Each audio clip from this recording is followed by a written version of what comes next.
Good evening. After a painful childhood growing up in the state's foster care system, a young man was on the road to independence and self-sufficiency, but an emotional blow was too much for him to endure.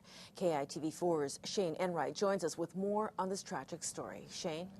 Pamela, advocates for Hawaii's foster care children are hoping Erwin Sellers' story will get youth the help they need after turning 18. He was one person you can never forget. Friends nicknamed Erwin Sellers the Smiling Star. You're having the worst day ever. All you have to do is smile and you feel all better.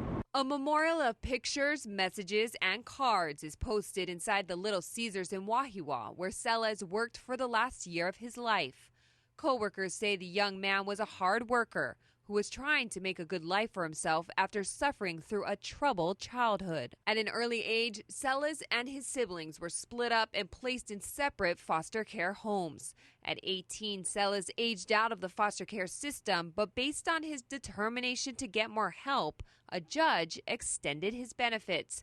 But that support ended in March. He could hit rock bottom. Everything could just be going wrong at once.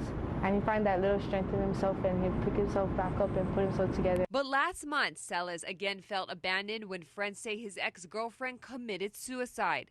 After surviving 19 years of painful letdowns, Sellers took his own life. He was set up to fail from the beginning. David Luis is the director of the Heart Gallery Hawaii.